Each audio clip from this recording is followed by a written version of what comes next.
Selamat pagi semuanya ya. Kali ini kita belajar kembali dengan topik statistika ya. Jadi Bapak harap di video pembelajaran kali ini kalian dapat memahami pengertian statistika ya.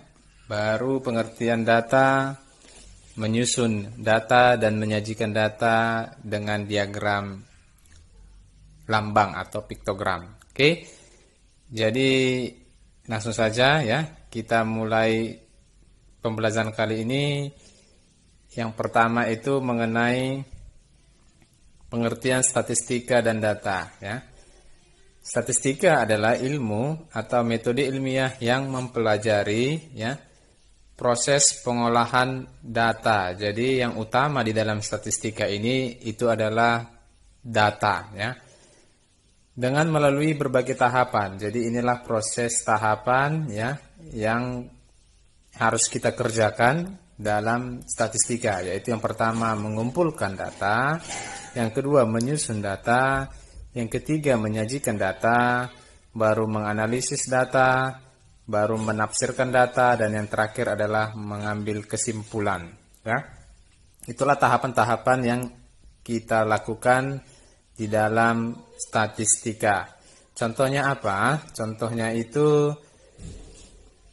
contoh penerapan statistika dalam kehidupan sehari-hari adalah biasanya kalau mau mendekati pilkada ya, itu ada lembaga survei ya yang melakukan polling, artinya siapa kira-kira pemenang dari pilkada tersebut, atau sensus penduduk ya, itu menggunakan statistika dalam menyensus penduduk ya. Oke, itu pengertian statistika. Kita lanjut pengertian statistik ya.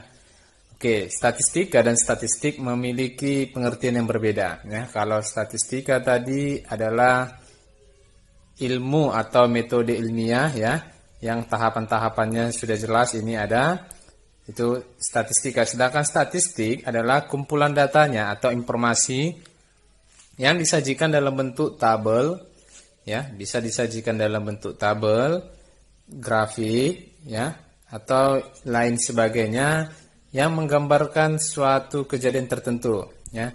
Contohnya itu adalah biasanya statistik penduduk ya. Jarang dikatakan statistika penduduk ya. Statistik penduduk berarti itu merupakan kumpulan data atau informasi tentang keadaan penduduk yang diamati ya. Biasanya itu informasinya tentang jumlah penduduk, jenjang pendidikan di penduduk tersebut, dan pekerjaan penduduk tersebut ya. Jadi biasanya digunakan kata statistik. Atau contoh lain statistik jumlah siswa di perguruan Sutomo II ya. Nah, jadi itu menggunakan kata statistik. Oke, sampai di situ kalian sudah paham apa perbedaan statistika dan statistik. Selanjutnya kita akan membahas pengertian data yang akan diterangkan di video selanjutnya. Sekarang kita masuk ke pengertian dari data ya. Data merupakan bentuk jamak dari datum, yang artinya adalah kumpulan keterangan atau informasi yang diperoleh melalui pengamatan atau pencarian langsung ke sumber-sumber tertentu. Contohnya begini,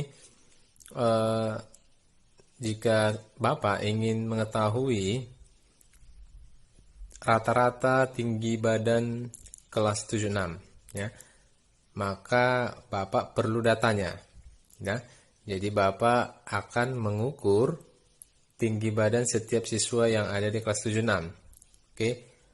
Hasil pengukuran tinggi badan kelas 76 tersebut itulah yang menjadi data ya. Data yang akan Bapak olah untuk mengetahui berapa rata-rata tinggi badan siswa di kelas 76 ya. Atau misalkan Bapak juga ingin mengetahui rata-rata nilai ujian matematika di kelas 76, maka Bapak melakukan ujian, hasil ujian tersebut itulah yang akan menjadi data ya. data untuk diolah untuk mengetahui berapakah rata-rata nilai ujian matematika kelas 76. Oke, itulah yang merupakan definisi daripada data. Sekarang data itu dibedakan atau diklasifikasikan menjadi dua jenis, ya. Yaitu yang pertama data kuantitatif atau numerik, dan yang kedua data kualitatif atau kategori. Kedua data ini memiliki perbedaan yang sangat mencolok, ya. Yaitu kalau data kuantitatif atau numerik, ya, itu diperoleh melalui hasil pengukuran, ya. Jadi diingat, data numerik itu diperoleh dari hasil pengukuran yang bentuknya berupa angka, ya. Sedangkan data kualitatif atau data kategori dia diperoleh dari hasil pengamatan sifat, ya. Dan hasilnya itu bukan berbentuk angka. Oke, jadi nampak perbedaannya, ya. Kalau data numerik dia dari hasil pengukuran, kalau data kategori dia dari hasil pengamatan. Baru kalau data numerik dia berbentuk angka, kalau data kategori dia berbentuk bukan angka. Ya, contohnya begini, kalau data numerik, tinggi badan siswa, ya, diukur tinggi badan siswa, maka hasil pengukurannya kan pasti berbentuk angka, maka dia termasuk kategori data numerik. Misalkan begini, ada seorang toko ingin mengetahui kepuasan konsumen atas barang yang dijual di toko tersebut, maka dia memberikan angket untuk diisi setiap konsumen yang ada, yang datang, ya. Maka dari angket tersebut diperolehlah apakah konsumen tersebut tidak puas atau sangat puas terhadap produk yang dijual di toko tersebut, ya. Maka hasil datanya tadi, ya, itu bukan berbentuk angka, melainkan berbentuk kategori. Oke, nah, jadi di sini sudah bisa kamu bedakan apa itu data numerik dan apa itu data kategori. Oke, selanjutnya kita akan membahas mengenai teknik pengumpulan data, oke, yang akan diterangkan di video selanjutnya. Sekarang kita masuk ke topik pengumpulan data. Pengumpulan data ini merupakan langkah pertama dalam statistika, ya. Ada beberapa teknik dalam mengumpulkan data. Di sini kita akan pelajari 3 teknik, ya. Yang pertama itu adalah dengan menggunakan angket atau kuesioner, ya. Ciri-cirinya, angket itu biasanya berisi daftar pertanyaan atau pernyataan yang akan dijawab atau diisi oleh si responden, ya. Dan yang kedua, peneliti dan responden tidak harus tatap muka langsung, ya. Mungkin kita pernah menerima paket, ya, kiriman. Itu biasanya setelah kita terima ada angket yang akan kita isi, ya, yang diberikan oleh kurir jasa pengiriman, ya. Angket itu biasanya untuk mengetahui bagaimana pelayanan jasa pengiriman, apakah kita puas atau tidak puas, ya. Jadi di situ si peneliti dengan respondennya itu tidak mesti harus bertatap muka, ya. Oke, itu contohnya. Jadi angket itu juga ada 2 jenis, ya. Ada angket yang terbuka, ada angket yang tertutup, ya. Angket yang terbuka itu adalah angket yang jawabannya tersebut itu sesuai dengan apa yang dialami atau dirasakan oleh responden, ya. Jadi jawaban itu terserah respondennya. Oke. Itu angket yang terbuka. Sedangkan yang kedua, angket tertutup, itu contohnya ini, ya. Dia sudah ada pilihan jawabannya. Jadi kita tinggal memilih mana yang sesuai dengan apa yang kita alami, ya. Contohnya ini yang pertama, pertanyaannya, apakah kepribadian guru matematika di kelas Anda baik? Ya, jadi dia sudah ada pilihan, ya, kadang-kadang tidak, ya. Itulah contoh angket yang tertutup, ya. Jadi ada dua jenis tadi, angket terbuka dan angket tertutup. Oke, itu yang pertama. Yang kedua adalah teknik wawancara atau interview, ya.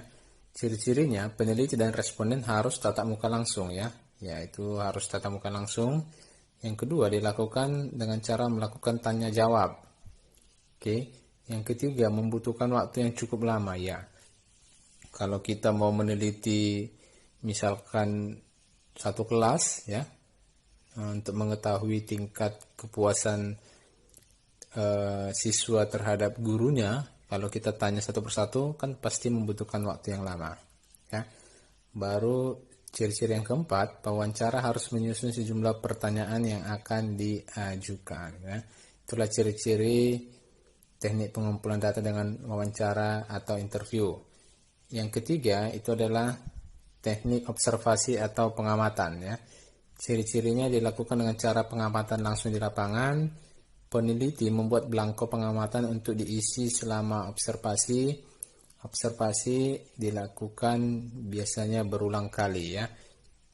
Contohnya kita di sini mau mengobservasi pertumbuhan kangkung, ya. Maka ada belangkonya yang harus diisi, ya. Kira-kira ini belangkonya yang harus diisi, ya. Baru dilakukan berulang kali. Jadi pengamatannya dilakukan pada hari ke-7, hari ke-14, dan hari ke-21, ya.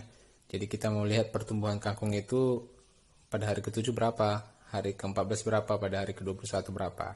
Ya, itulah teknik pengumpulan data dengan cara observasi. Oke, itulah ada 3 teknik cara pengumpulan data. Selanjutnya kita akan masuk ke topik menyusun data.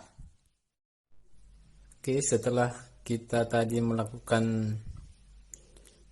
pengumpulan data, sekarang kita menyusun data yang kita peroleh, ya. Kenapa mesti kita susun? Agar data tersebut terlihat lebih rapi, itu yang pertama. Dan yang kedua, agar data tersebut lebih gampang untuk dibaca, ya. Oke, contohnya begini. Seorang guru melakukan ujian matematika terhadap 30 anak muridnya. Diperoleh data sebagai berikut. Nah, inilah data nilai ujian 30 orang siswa. Jadi kalau datanya masih data acak seperti ini, kita agak kesusahan untuk menentukan berapa orang siswa yang nilainya di atas 65, misalkan begitu. Kan agak susah kita untuk cepat menentukannya. Jadi kita harus menyusun data awal ini ke dalam bentuk tabel frekuensi, ya, frekuensi data tunggal, agar kita lebih gampang untuk membaca datanya, ya. Jadi kita buat tabel, ya, yang berisi yang pertama nilai siswa, ya. Nilai siswa kita lihat datanya tadi dimulai dari 65, ya. Ada 70, 75 sampai nilainya 95. Seterusnya kita buat turus, ya. Oke, caranya begini. Kita melihat nilai 65, ya. Ada 65, ada 1, ya. Dibuat turusnya 1. Baru ada, nah ini lagi 65, nah, 2. Jadi nilai siswa 65 itu frekuensinya ada 2. Oke, kita lihat dulu nilai siswa yang 70. Ada 1, ya, dibuat 1. Baru nah, 1 lagi, ya, baru 1 lagi, 3, terus 4, ya, 5. Kalau 5 dia langsung kita ikat, ya, satu ikatan 5 hitungannya, ya. Baru ada 1 lagi, ya. Nah, dari sini bisa kita tahu bahwa nilai siswa yang 70 itu ada 6 orang. Oke, begitu seterusnya. Jadi data awal tadi, ya, yang ini setelah kita susun ke dalam bentuk tabel berfrekuensi, kita jadi lebih gampang untuk membaca datanya, ya. Jadi misalkan ada pertanyaan, berapa orang yang nilainya di bawah 75, ya. Berarti tinggal kita hitung, kita lihat tabelnya, nilai jumlah siswa yang nilainya di bawah 75 ada 8 orang, ya. Oke, itulah manfaat kita menyusun data, ya, agar kita lebih gampang untuk membaca data tersebut. Oke, selanjutnya kita akan membahas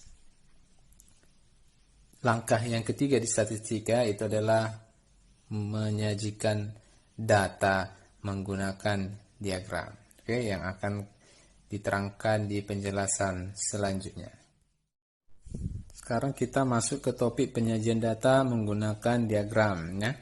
Di sini kita akan belajar bagaimana menyajikan data statistik dalam bentuk diagram, baik itu diagram lambang atau piktogram, diagram batang, diagram garis, dan diagram lingkaran, ya. Jadi ada 4 diagram nanti yang kita pelajari. Kita mulai yang pertama, diagram lambang atau piktogram. Diagram lambang atau piktogram disajikan dalam bentuk lambang-lambang yang harus disesuaikan dengan objek yang diteliti. Maksudnya begini, ya. Kita mau menyajikan, di sini ada contohnya, ya, mau menyajikan data hasil penjualan mobil. Maka sudah pastilah lambang yang kita gunakan adalah gambar mobil. Tidak cocok rasanya kita mau menyajikan data hasil penjualan mobil, kita menggunakan lambang misalnya buah-buahan, ya, itu tidak cocok. Oke, itu yang perlu kamu ingat. Sekarang di sini tadi ada data hasil penjualan mobil, ya, yang akan disajikan dengan diagram lambang. Dalam penyajian data dengan diagram lambang itu harus jelas keterangan gambarnya. Contohnya di sini gambar mobil yang seperti ini, ya, itu mewakili 1000 mobil. Mobil yang ukurannya kecil, ya, itu mewakili 500 mobil. Jadi misalkan tahun 2011 terjual 5000 mobil, maka ada 5 gambar mobil yang ukurannya besar, ya. Contohnya lagi tahun 2012 ada 6500 mobil, maka ada 6 mobil yang ukuran besar dan 1 mobil yang mewakili 500 yang agak kecil, ya. Oke, itulah cara menyajikan data dalam bentuk diagram lambang atau piktogram. Di sini ada kelebihan dan kelemahannya, ya. Kelebihannya itu tampilan, ya, data yang kita sajikan itu jauh lebih menarik, ya, karena ada gambar-gambar, ya. Tetapi memiliki kelemahan. Kelemahannya hanya boleh menyajikan data yang datanya itu bulat. Contohnya ini 5.000, 6.500, ya, itu merupakan data bulat yang sudah memang ada gambar yang mewakilinya. Bagaimana kalau jumlah mobil yang terjual adalah 6.200? Kita agak susah untuk mewakili, ya, jumlah 6.200 itu dalam bentuk gambar. Bagaimana kalau 6.200, ya? Maka ada 6 yang gambar mobilnya agak besar, yang 200-nya kita susah gambar mobil yang bagaimana yang mewakili 200, ya. Itulah salah satu kelemahan menyajikan data dalam bentuk diagram lambang atau piktogram. Oke, itu dulu topik kita untuk hari ini, ya. Untuk penyajian data dalam bentuk diagram yang lainnya akan kita pelajari pada pertemuan berikutnya, ya. Jadi Bapak harap kalian pelajari di rumah, ya. Tetap jaga kesehatan, ya. Dan Bapak ucapkan terima kasih.